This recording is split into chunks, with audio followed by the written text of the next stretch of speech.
Alô Brasil, chegamos! Dia 2 de abril, o Gazeta Esportiva está no ar e é uma terça-feira.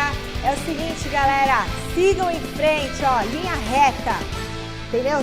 Sempre em frente, que atrás vem gente, entendeu? Pegou o pensamento? É esse pensamento de hoje que eu deixo pra você.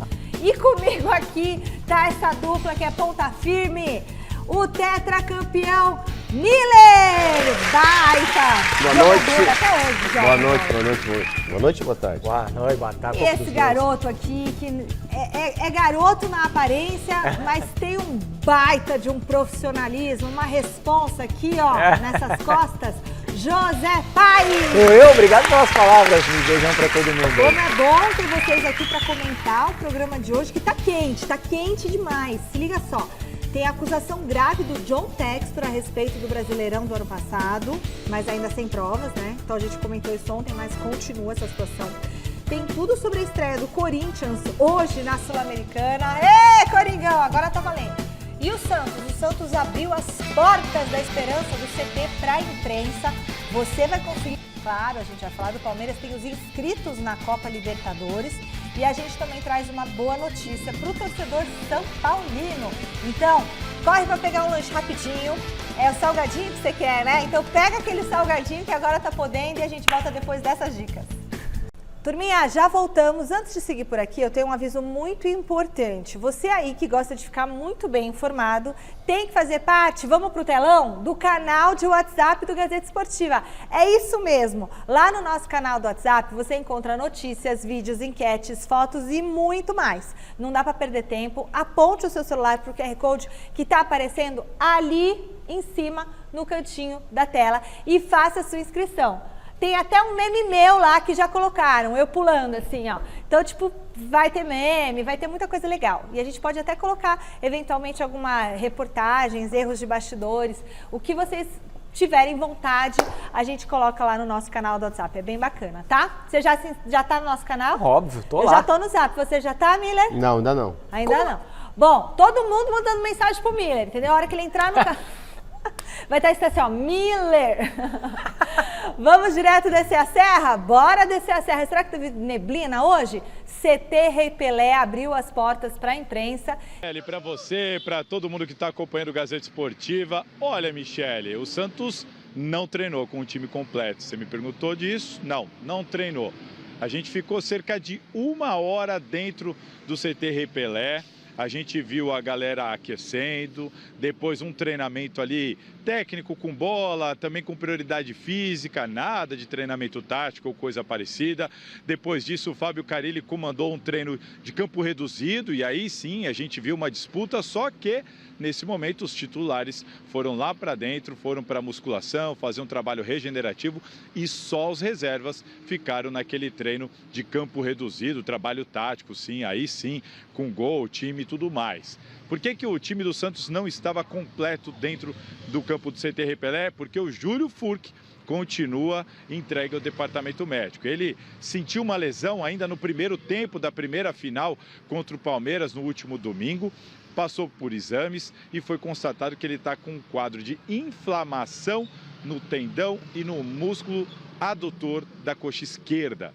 Então, o Júlio Furch está com esse probleminha, não veio para o gramado e é dúvida para o Clássico. Não dá para garantir que ele está fora do Clássico. A informação que a gente tem aqui é que o Santos corre contra o tempo e vai tentar até o limite tratar e deixar o Júlio Furch à disposição do Fábio Carille. A gente vai ter que aguardar dia após dia o quadro do jogador, a gente vai atualizando sempre aqui no Gazeta Esportiva para ver se ele vai ter condição de entrar em campo ou não. O Aderlan treinou aqui, normalmente ele que vinha sendo um problema, mas deve ser reserva, o Rainer deve ser mantido na lateral direita, mas fora isso, olha, nenhum grande problema para o Santos, né? O Juliano já voltou, está recuperado e o Santos pode ser que repita a escalação ou no máximo tenha uma mudança ali na frente por causa do Júlio Furch.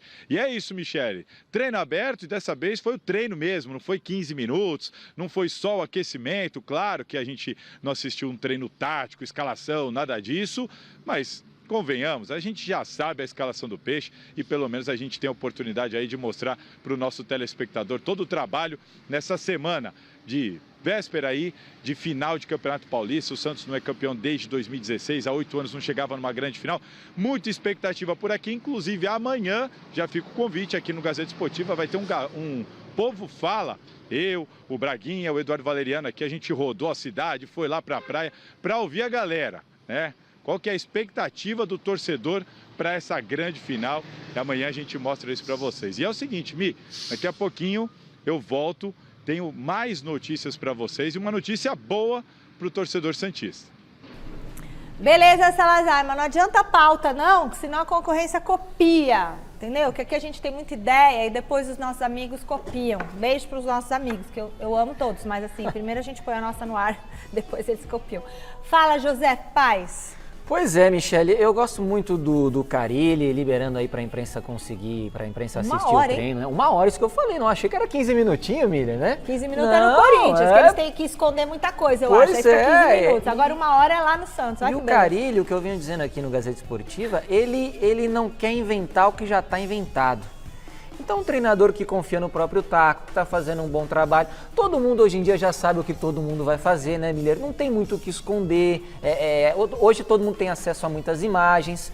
Então, eu não vejo problema nenhum em um treinador abrir uma atividade, mesmo que antes de uma final, de um jogo importante, até porque já está tudo muito mapeado por todo mundo. Então, parabéns ao Carille e a gente fica aí na expectativa de que outros clubes também façam isso para a gente conseguir mostrar para o torcedor o que está sendo feito, porque senão a gente vem aqui, fala um monte de coisa e aí a gente não assistiu, aí cobram a gente, então deixa a gente ir lá assistir o treino, não tem problema nenhum, não vai machucar e todo mundo vai conseguir saber um pouquinho de todo mundo aí, os torcedores vão ficar felizes, a gente vai trazer a informação mais correta possível, né, Michele? E aí, Miller, por que não abre treino mais hoje? Na sua época abria, né? Acompanhava tudo, né? Sim. Bom, era uma época diferente, né? Todo clube abria o treino para a imprensa, né? Isso facilita, claro, o trabalho da imprensa. Eu fico pensando nos clubes, nos times, né? Que tem um elenco muito qualificado. Exemplo, Atlético Mineiro, Palmeiras e Flamengo em especial. São equipes que têm um elenco muito qualificado. Então, qual é o problema deles abrirem, né? Os seus treinamentos, até porque nem todo mundo conhece os jogadores do Flamengo, do Atlético, do Palmeiras, do São Paulo, enfim, do Santos. Então acho que não vejo nenhuma novidade nisso. Isso é bom para a imprensa e o Carille é uma ótima pessoa, um cara do bem e outra. Quem não sabe, o time que o Carille vai escalar praticamente é o mesmo, né? Com exceção do atacante, como você bem disse aí, o jogador. Então eu acho que isso aí, para mim, o clube não faz mais que obrigação em abrir e facilitar o trabalho da imprensa, até porque os clubes precisam da imprensa. Eu acho que às vezes quando abre 10 minutos, 15 minutos, é um negócio assim. E outra, Michele. Tem tanta coisa para não mostrar, porque eu imagino que seja muito ruim. Não quer mostrar, não é porque tem coisa para esconder, porque acho que não está sendo bom o treinamento. É isso que eu acho. Porque se fosse um treinamento bom, igual do Santos, não mostra. Qual a diferença de estar 1 hora lá? Olha que legal, mostrou os caras correndo, os caras performando. Ah, não, tem que ser 15 minutos. E outra, você mostra o patrocinador, você expõe a marca do clube. Então, assim, o patrocinador, ele também paga para aparecer. Então, todo mundo ficar fechando o treino toda hora, aí o patrocinador vai falar, não vou pagar X, vou pagar menos 2X, porque eu não apareço tanto. É ruim para todo mundo.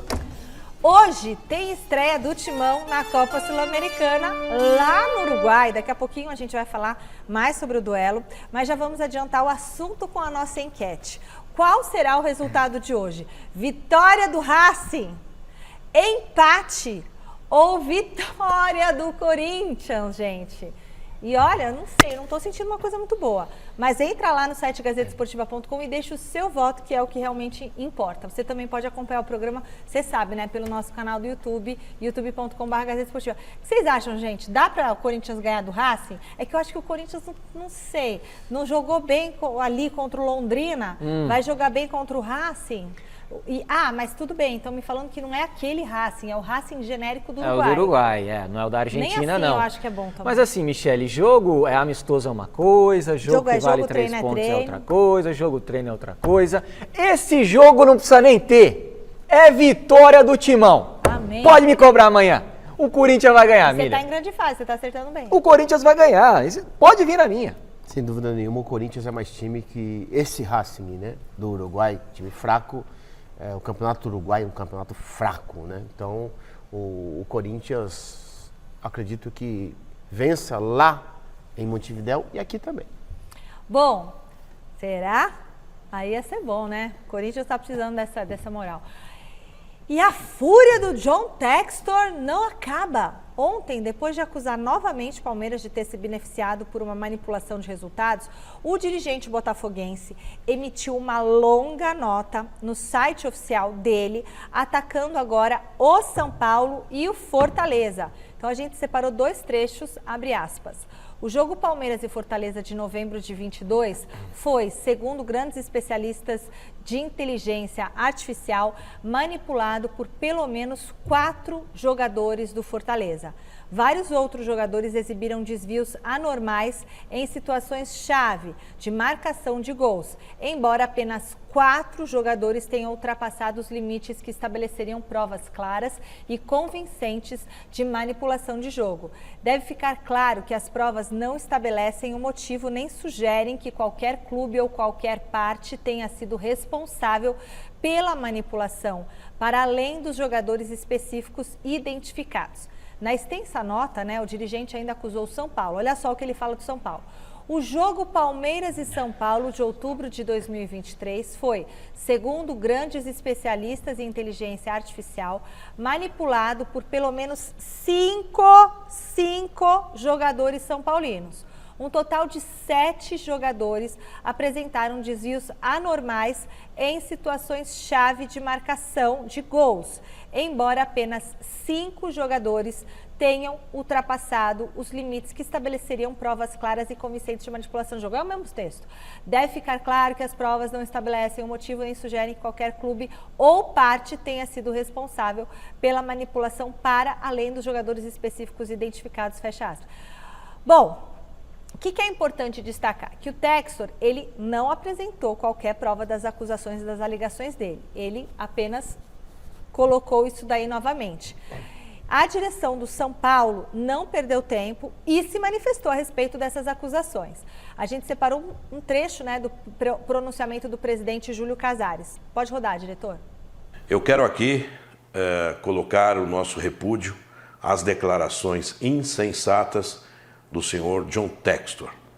Lamentavelmente, as colocações expressadas por ele atingem várias instituições e também atingem o São Paulo Futebol Clube, uma instituição de 94 anos que sempre defendeu valores éticos e morais. Isso não pode ficar assim.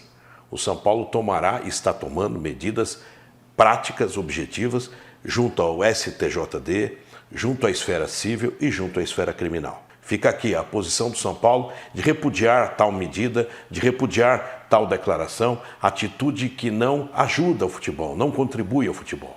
Se ele afirma ter ocorrido irregularidades, que ele prove, que ele mostre documentos, mas não fale abertamente, atingindo milhões de torcedores, atletas, uma instituição, homens que construíram marcas importantes, como é o caso do São Paulo Futebol Clube. O Fortaleza também se defendeu das acusações, mas por meio de nota, abre aspas. O Fortaleza repudia de forma veemente as absurdas e infundadas declarações do senhor John Textor, dono da SAF do Botafogo, que acusa atletas do tricolor de estarem envolvidos em esquema de manipulação de resultados. As afirmações proferidas sem a apresentação de quaisquer provas maculam a reputação de nossa instituição centenária e geram graves danos de imagem do clube. O Fortaleza tomará todas as medidas judiciais cabíveis. Fecha aspas. Bom, o Textor botou fogo nos bastidores dos times essa semana. Por isso, a gente vai para a nossa redação de esportes conversar com o Alexandre Silvestre sobre a resposta do Palmeiras ao dirigente, resposta que saiu assim que acabou o Gazeta Esportiva. Boa noite, Alexandre Silvestre. O Verdão se manifestou a respeito da nota do botafoguense, falou ontem, e parece que falou que não quer muito tocar nesse assunto. Tudo bem, Michele? Um beijo para você, Miller, Zé, amigos, amigas, inimigos, simpatizantes. Palmeiras de novo se manifesta através de nota a esse respeito. A nota do Palmeiras diz o seguinte: o Palmeiras vem adotando todas as medidas jurídicas cabíveis contra o dono da SAF do Botafogo, John Textor, e não pretende se manifestar novamente sobre a bizarra tentativa do caricato Cartola de justificar a perda do título do Campeonato Brasileiro de 2023. Confiamos que as autoridades competentes tomarão as providências necessárias com urgência que o tema exige. E eu posso acrescentar para vocês uma apuração minha em nome aqui do Gazeta Esportiva desta tarde, de que o Palmeiras já entrou com uma ação no STJD, Tribunal da Justiça Desportiva, na esfera esportiva ainda, exigindo multa, punições financeira ao John Textor e suspensão do dirigente. É isso, Michele. Eu volto já para falar do time que já chegou na Argentina, que vai estrear contra o São Lourenço na Libertadores da América, provavelmente com um time, no mínimo, mescladão, alternativo, alguma coisa nesse sentido, poupando titulares. Vamos tentar desvendar esse mistério na minha volta aqui ao programa.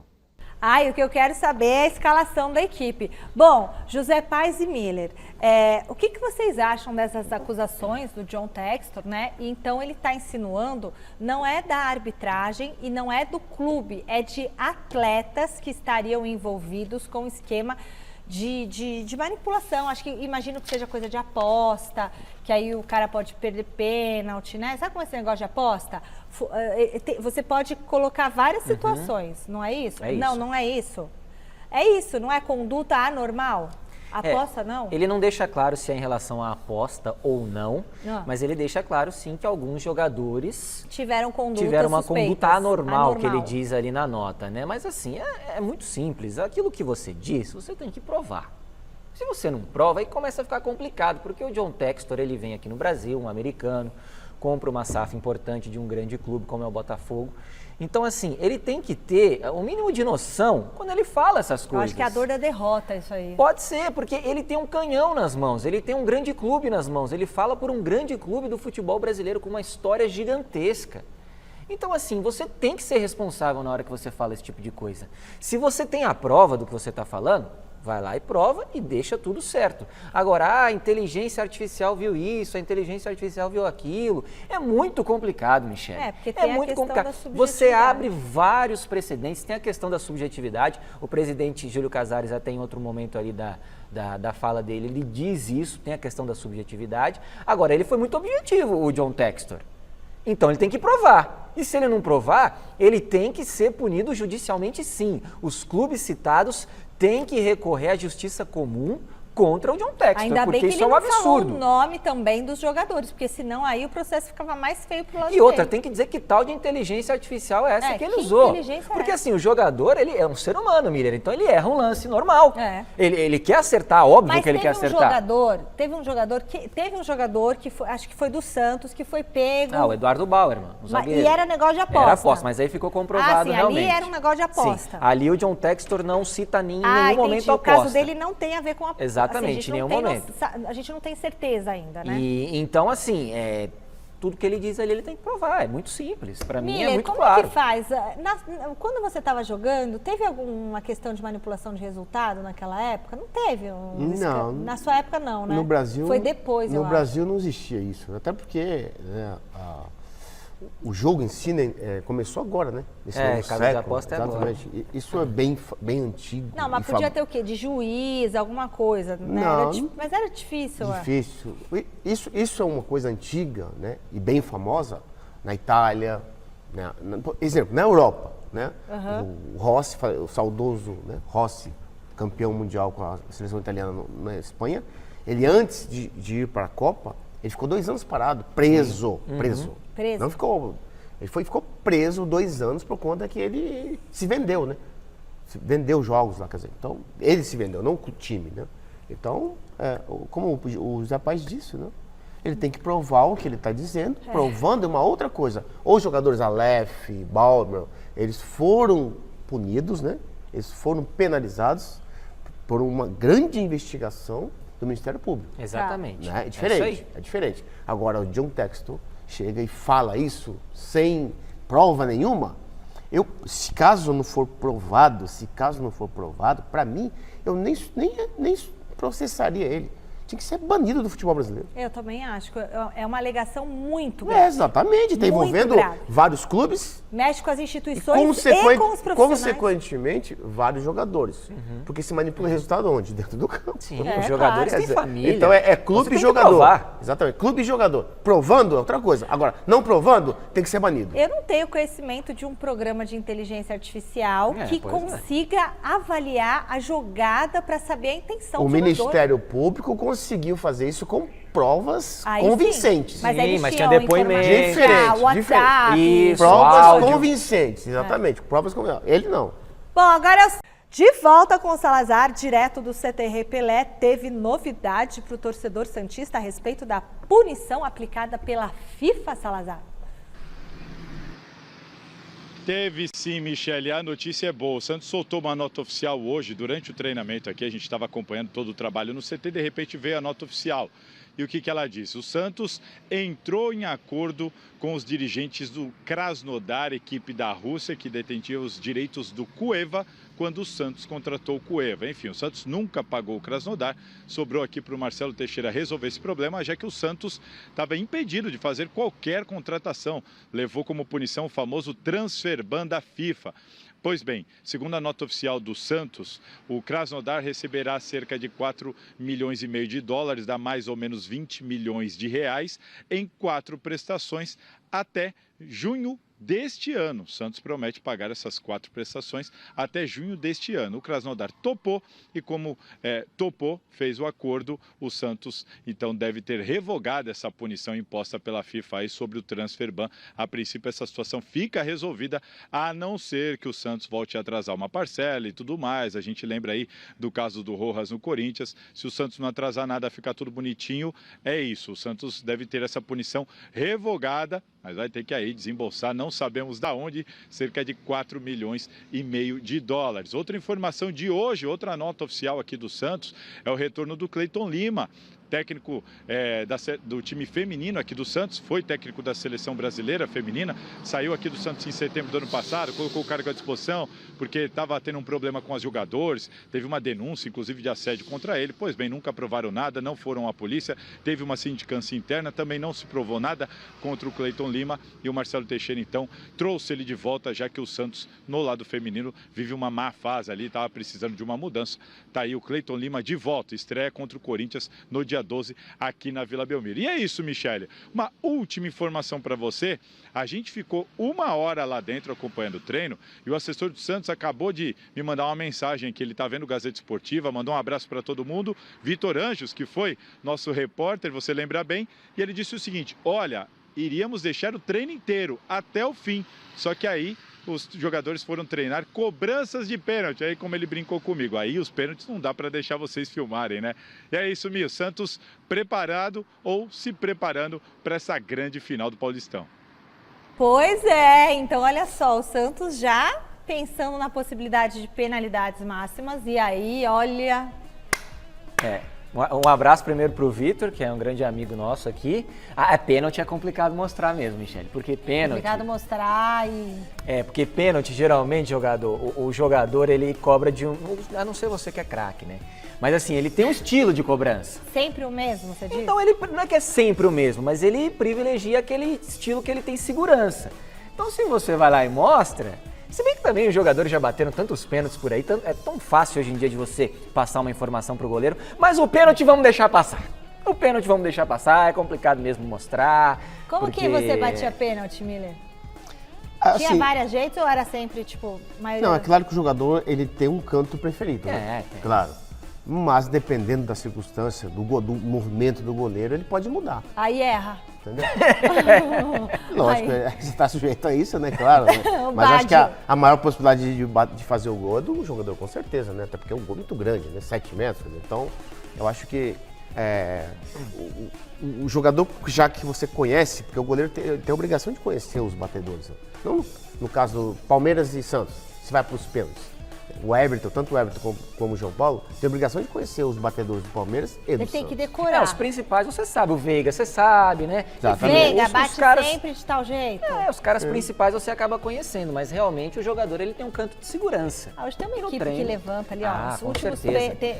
pênaltis do Veiga foram assim, os últimos pênaltis do Gomes foram assim, os últimos pênaltis do não sei quem foi assim, né? E queria falar também, Michele, o presidente Marcelo Teixeira fazendo um trabalho inicial excelente no Santos. Agora resolve o problema aí com o Cueva. Nota 10. Nota 10, a bancada santista, a nossa redação, todo mundo elogiando o homem, que ele chegou para resolver e tem resolvido.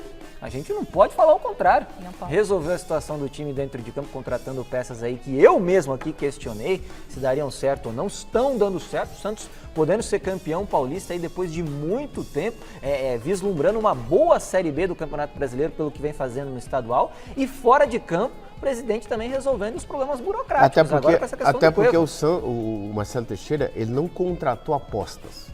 A maioria das suas contratações Jogadores experientes. foram jogadores experientes, consagrados e jogadores que, pela necessidade da posição, ele foi contratando, né? Então, acredito que o sucesso do Santos até agora no Paulistão é isso, né?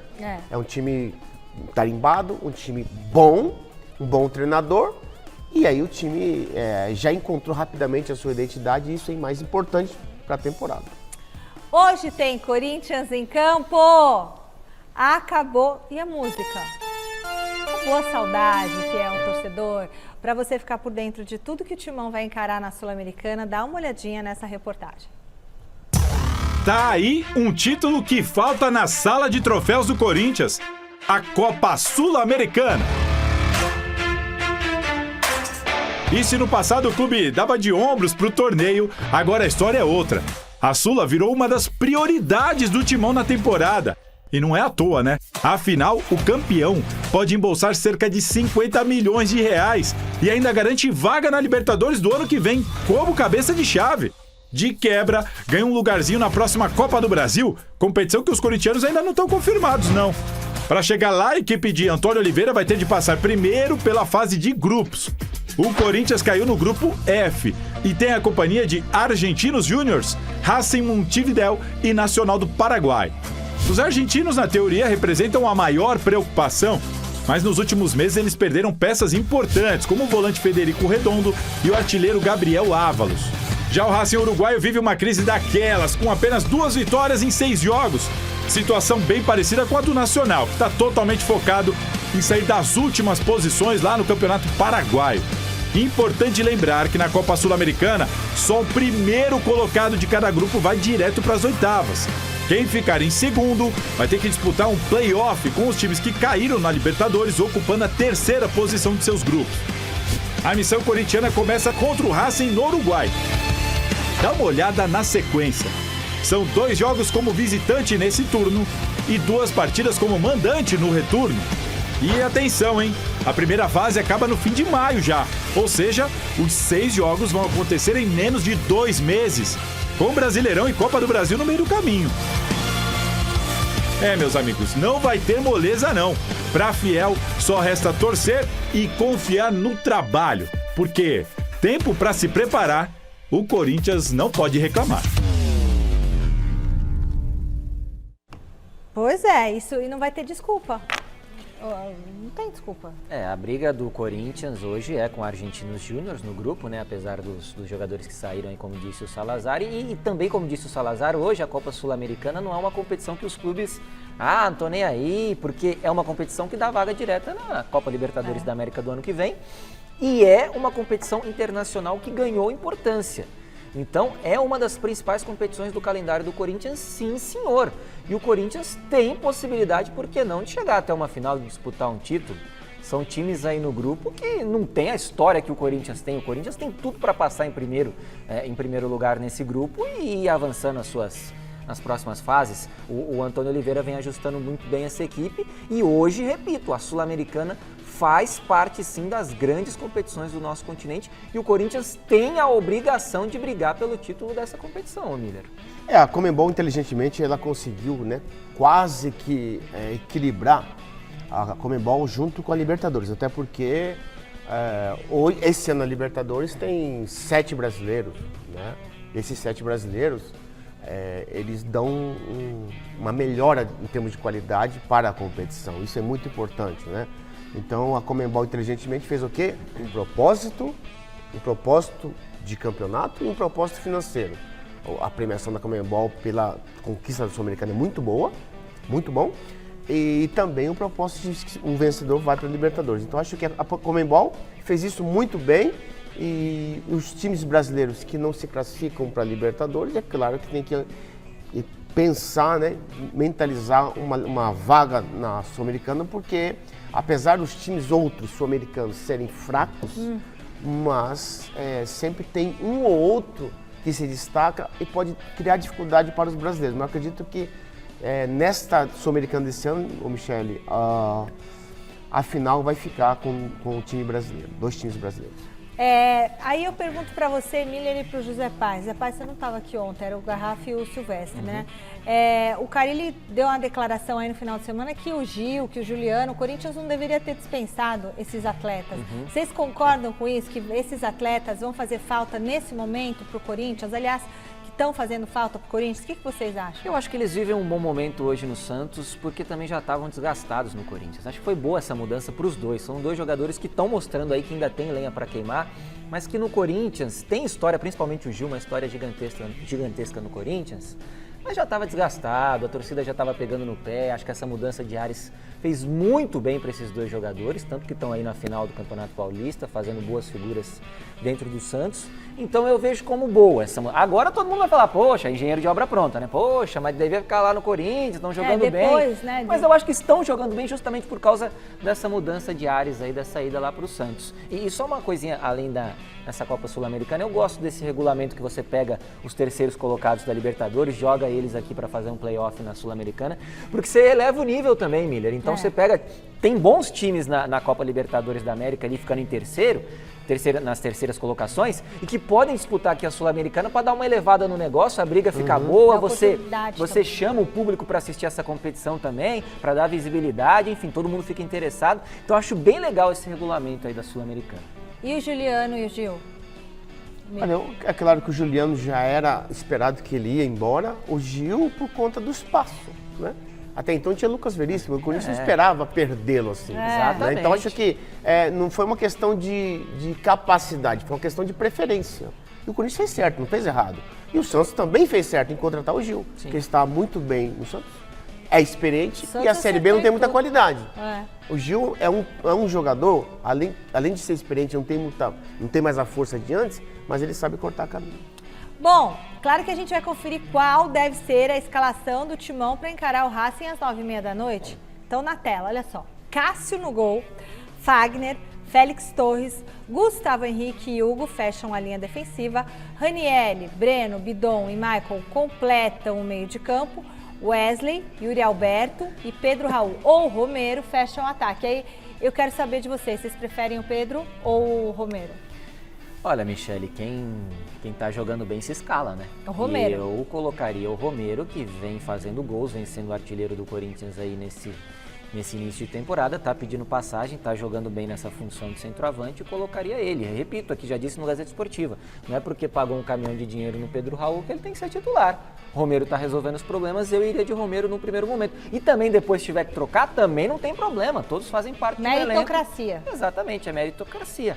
Agora, o Tonhão da Fiel, como diz o Garrafa aí, vai escalar o que tem de melhor, porque sabe a importância dessa competição. Fala, Miller, gostou dessa escalação? Para você tem que ser Pedro Raul ou Romero?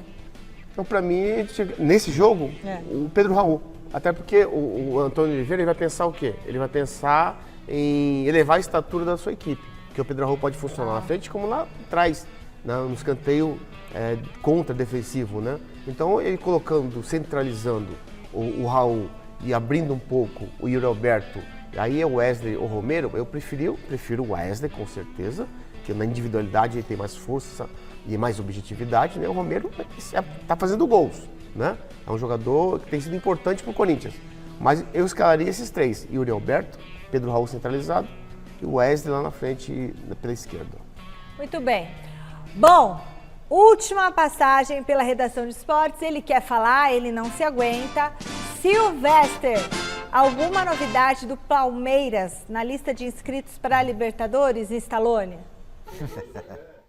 Rômulo, Michele, o menino do Novo Horizontino, já está com a delegação, deve entrar no decorrer do jogo de amanhã. Mas antes da gente especular lista, time, eu quero mandar um abraço para o nosso telespectador, o Ricardo Reis, que fez uma observação aqui, é meu seguidor no Instagram, interessante a respeito do John Textor, que pode até abrir a caixa preta do futebol, comprovar tudo que ele está pregando aí, inclusive porque teremos uma CPI em breve, que está sendo encabeçada pelo senador Jorge Cajuru, que foi quem me lançou na imprensa esportiva em 2000, justamente para acompanhar a CPI do futebol em 2000, em loco, lá em Brasília. Um beijo para o Cajuru, quem sabe um dia ele senta aqui na nossa bancada do Mesa Redonda, estou tramando com ele essa possibilidade. O Ricardo Reis, telespectador, fala assim, essa inteligência artificial do John Textor, será que não poderia detectar que alguns jogadores do Botafogo tiveram um péssimo comportamento naquela virada do Palmeiras, no tapetinho do Engenhão, 4-3? Inteligente a colocação do nosso amigo. Agora vamos falar do time do Palmeiras, que estreia na Libertadores amanhã, em busca do tetracampeonato. O Palmeiras, que vive uma situação semelhante à do ano passado, estreou na Liberta, fase de grupos fora de casa, em meio aos 2 jogos decisivos do Campeonato Paulista e perdeu no jogo de ida, perdeu para o Água Santa fora de casa, assim como perdeu para o Santos agora na Vila Belmiro. Naquela ocasião, ou seja, uma temporada atrás, o Abel colocou contra o Bolívar na altitude, onde joga lá o Bolívar, na altitude de La Paz, se eu não me engano, colocou time absolutamente reserva, um monte de jovens jogadores e o Palmeiras perdeu. Mesmo assim, o Palmeiras teve a melhor campanha geral da fase de grupos da Libertadores e na volta desse primeiro jogo fora de casa, decidiu o título do Campeonato Paulista no Allianz Parque, reverteu o resultado e foi campeão. Então, levando em consideração o que, em tese, deu certo no ano passado, eu imagino que o Abel possa repetir a dose agora para esse jogo de amanhã contra o São Lourenço. O detalhe é que o jogo é na Argentina, não tem altitude, é mais perto, o Palmeiras já chegou hoje à tarde lá na Argentina, então eu desconfio que o Abel não coloque time absolutamente reserva, mas ele pode dar a primeira oportunidade para o Rômulo, mas acredito que o Rômulo comece, o que veio do Novo Horizontino, no banco entrando no decorrer da partida, o Lázaro deve ser titular, eu acho que o Abel vai poupar o Endrick, que vem jogando com dores e sendo substituído, ele tem um problema na coxa, ele voltou da seleção brasileira já com a coxa meio baleada, paulistinha, dores, vem saindo precocemente das partidas do Campeonato Paulista, justamente por conta dessas dores. O Veiga está precisando dar uma melhorada na questão técnica, então eu acho que o Abel vai colocar pelo menos um titular em campo. Isso eu posso quase garantir para vocês, que é o Gustavo Gomes. Gustavo Gomes vem de uma fratura no dedão do pé, nos últimos 2 jogos ficou no banco de reserva, já está recuperado, e acredito que seja a hora do Gustavo Gomes entrar, retomar o ritmo de jogo, para de repente ser titular na finalíssima de domingo contra o Santos. Um possível Palmeiras que eu posso especular aqui com vocês, colocando até o Marcelo Lomba, que jogou na estreia da Libertadores do ano passado, em La Paz. Então seria Marcelo Lomba, Garcia, o Gustavo Gomes, o Luan ou o Naves, o Vanderlan ou o Caio Paulista fechando pela esquerda, o meio-campo com o Fabinho, o Richard Rios quase certo que vai começar jogando, até porque entrou bem contra o Santos, ele que perdeu a condição de titular absoluto. O Gabriel Menino pode entrar nesse meio de campo, então é um time forte, né? Imaginando que o Veiga descanse, que o Zé Rafael descanse, ou que pelo menos esses titulares fiquem no banco. Na frente o Lázaro, que entrou bem contra o Santos, pode jogar numa beirada. O Breno Lopes ou o Estevão, eu colocaria o Estevão, que joga muita bola, driblador, 16 anos, um pontinho à moda antiga, canhotinho bom de bola. E o Rony, que está, como sempre, se matando em campo, mas não é mais titular. Pode, de repente, começar jogando essa partida contra o São Lourenço, o time do Papa, Michele Gianella. Bom, comentando sobre essa escalação, legal ver o Estevão, legal ver o Rony jogando, né, e o Lázaro, enfim, as opções que são boas opções também que o técnico Abel Ferreira tem, né? Você comentava sobre o Rony, perdeu muito espaço mesmo, muito por causa da subida de produção do Flaco Lopes, né, que é um jogador que o Abel gosta e que estava fazendo gols e tem que jogar. E do próprio Endrick, por que não, né? Que desde o final do ano passado vem sendo um cara decisivo pro Palmeiras, seleção brasileira, enfim, o cara tá jogando bem, também tem que ser titular, então alguém tem que sair do time, o Abel achou um outro tipo de escalação e o Rony acabou perdendo espaço. Só que a gente tem que lembrar que no meio do ano o Endrick sai e aí o Abel vai ter que rever esse ataque dele. Tem o Dudu voltando também de lesão, então o Rony tá ali na briga, é um cara que entra sempre. Tem a confiança do Abel Ferreira e pode muito perfeitamente retomar a condição de titular, porque é um jogador que sempre se doa muito quando atua pelo Palmeiras, corre, se sacrifica. É um cara que o Abel conta com ele, então eu não vejo problema nenhum de no futuro próximo o Abel recolocar o Rony como titular. Agora, essa questão do Palmeiras ir com time reserva ou não nesse jogo contra o São Lourenço, são adversários completamente diferentes, São Lourenço e Bolívar, comparado ao ano passado, como o Silvestre falou. E são grupos também na Libertadores completamente diferentes. O grupo do Palmeiras esse ano ele é complicadinho, ele é chato. Tem o Del Valle lá, que é um time chato, o próprio São Lourenço é um time chato. Na Libertadores do ano passado, o Palmeiras perde o primeiro jogo pro Bolívar lá, mas depois ganha todo mundo. Depois quando vai com a força máxima, porque era um grupo fraco. Então o Palmeiras consegue retomar. Tinha o Cerro Porteño mal, o Barcelona de Guayaquil mal. Agora eu quero ver como o Abel vai dosar isso aí. E lembrando que no ano passado era o Água Santa, que é um time pequeno. E agora é o Santos, com o Carille ajeitado, treinando a semana inteira, não tendo nada para jogar no meio da semana. Então assim, o Abel vai ter que pesar bem essa situação para saber qual time coloca, Miller. Olha, eu acredito que o Abel, pro jogo contra o São Lourenço, né? É um estádio grande, né? O estádio está com quase 60 mil pessoas. Capacidade, tem bons jogadores, muita peça de reposição, principalmente lá na frente, né? Lázaro, Rony, Breno Lopes. Para mim tem que jogar esses três, né? Meio campo, Gabriel Menino, Richard Rios, enfim. O Abel tem outro time, Michel, nas mãos, né? E peça de reposição. É importante ter esses bons jogadores à disposição, até porque agora, né, nessa fase, né? Amanhã que vai jogar e tem a final no domingo, colocar esses jogadores até para entrar em forma. O Gomes, né? O Gomes vai jogar para entrar em forma. Será que não era bom já colocar ele para voltar? Sim, deve jogar. Para readquirir o ritmo. A confiança, exatamente. do dedinho quebrado. Perder o medo, exatamente. Então acho que esse jogo seria bom pro Gomes, com certeza. Beleza. Olha, entrei aqui no canal do WhatsApp do Gazeta Esportiva e é o seguinte, o seu número eu tava lendo aqui, ó, o seu número fica protegido. Já estava preocupado.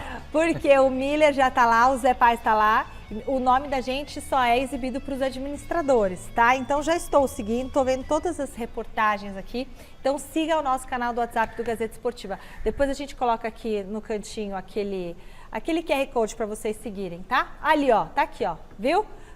Põe aí no QR Code que você segue o nosso canal.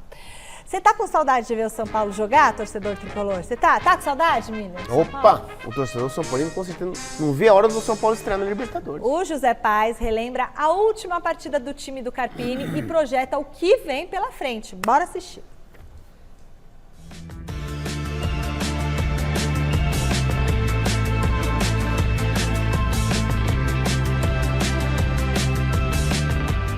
Fala sério, vai. Você que tá me vendo agora e que torce pro São Paulo já tá com muita saudade de ver o tricolor, que eu sei. A última vez que a equipe do técnico Thiago Carpini entrou em campo para um jogo oficial foi no dia 17 do mês passado, a eliminação pro Novo Horizontino no Campeonato Paulista, ou seja, lá se vão aí quase 20 dias da última partida pra valer do São Paulo. Durante esse período foram muitos os treinamentos aqui, ó, no CCT da Barra Funda. Tudo pro time chegar tinindo na estreia na Copa Libertadores da América contra o Talleres lá na Argentina. No último sábado, também aqui no CCT da Barra Funda, o São Paulo realizou um jogo-treino contra o Atlético Mogi da 5ª divisão do Campeonato Paulista e venceu o adversário pelo placar de 10-0.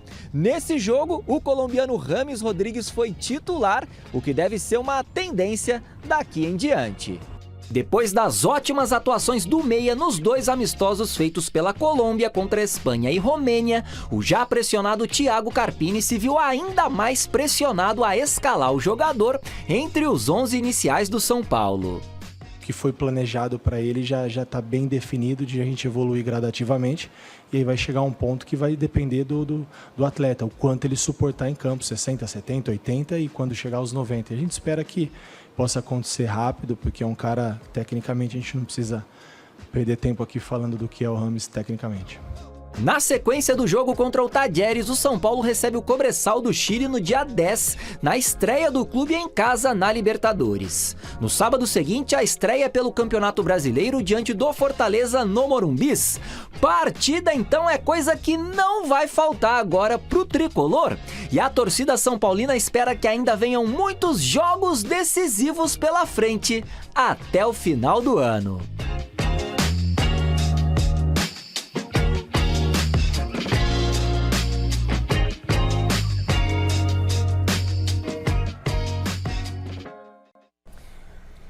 Michele, eu disse ontem aqui no Gazeta Esportiva, no link, agora na reportagem também, e o passarinho tricolor mais uma vez me contou, Miller, você também deve ter essa informação, que o Rames Rodrigues vai ser titular nesse jogo contra o Talleres, até pro Carpini também passar um pouquinho da pressão pro jogador colombiano, para ele dar uma resposta ou não, para depois o Carpini poder falar se vai continuar contando com ele ou não, jogar a bucha pro Rames.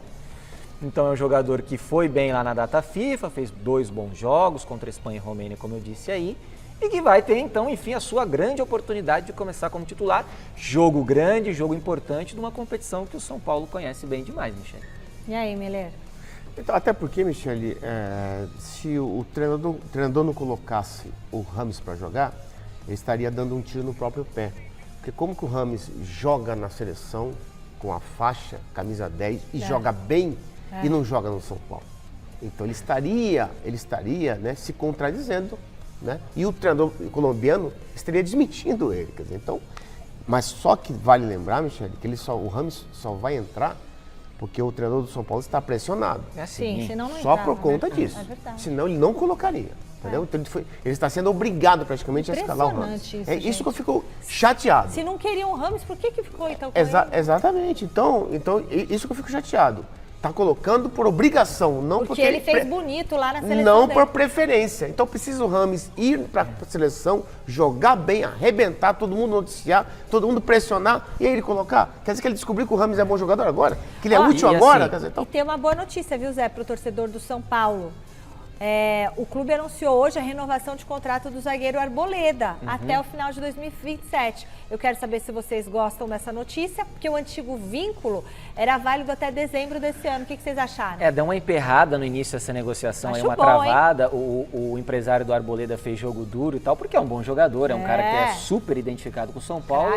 Destravaram lá o negócio e o Arboleda renovou até 2027, para mim, uma baita renovação. É um jogador que, até botei no meu Instagram, fora de campo, de vez em quando dá um probleminha ou outro, né, Emília? Bota uma camisa do Palmeiras aqui, mas tá bom, ele é gente. divertido, ele é notícia. Ele é divertido, vai lá na balada, solta a muscula, mas dentro de campo, Michele, é o cara que entrega. Então não tem como o Arboleda é um dos melhores jogadores estrangeiros aí, por que não, da história do São Paulo. Solta a muscula, Miller. Ele solta a muscula, mas o que tem? Tá na folga dele? É o que eu falo aqui. O jogador, o corpo dele é um instrumento de trabalho dele. Então ele tem que ser responsável. Ele não pode também ir pra balada e no dia seguinte se arrastar. Aí ele vai ser cobrado. Agora, se ele faz as coisas na folga dele e responde dentro de campo, é novo, né? Ninguém tem nada a ver com isso. Às vezes tem gás pra queimar. Eu lembro que quando eu era mais nova, eu fui viajar e voltei 9 horas de voo e vim direto trabalhar. Que coisa linda. Hoje... E só mais uma em relação ao Rames, Michele e Miller, porque antes muita gente dizia assim, poxa, mas o São Paulo já tá todo ajustadinho, não tem como botar o Rames porque tá jogando bem, então a gente já tem um esquema. Só que agora o São Paulo não tá jogando bem. Não tá e não tem esquema então nenhum. Tem que fazer um esquema assim minimamente pro Rames, pra ver se dá um jeito e se joga. Porque não tá jogando bem. Ou tá jogando bem, jogador? Veja bem, você não pode, você tem que tomar cuidado de dizer assim, esse é o maior zagueiro da história do São Paulo. Não falei isso. Porque maior da história, não. Desse século, ele é um bom zagueiro. Ele é um bom zagueiro. Ponto. Só isso. Então, acredito que o São Paulo é um bom time, Michele. Vai enfrentar um adversário que não está bem no Campeonato da Argentina, é bem verdade isso, né? Só que joga lá, né? Joga lá. Perdão, é em Córdoba, né? É em Córdoba. É em Córdoba. Eu estou confundindo com o São Lourenço. Ele está bem no Campeonato Argentino, né? É o estádio Mário Kempes, em homenagem ao grande campeão Kempes, 78. Então vai ter dificuldade por conta disso, né? Um time que já foi treinado pelo Vojvoda, pelo Caixinha, foi demitido depois de 6 meses, quer dizer, então o São Paulo pega um adversário chato, um adversário que tem muita posse de bola e velocidade no contra-ataque. Esse vai ser, para mim, vai ser um dos jogos mais difíceis do São Paulo fora. Bom, pessoal, resultado da nossa enquete. O que vai dar? no jogo de hoje? A maioria respondeu Racing no Uruguai. É os anti, Michele. É tudo anti-Corinthians aqui, que vence com 60% dos votos o quê? Vai dar Corinthians! Gazeta Esportiva de hoje termina. Obrigada, Miller. Beijo, José Paz. Na sequência tem Jornal da Gazeta. Até amanhã. Don't say a word.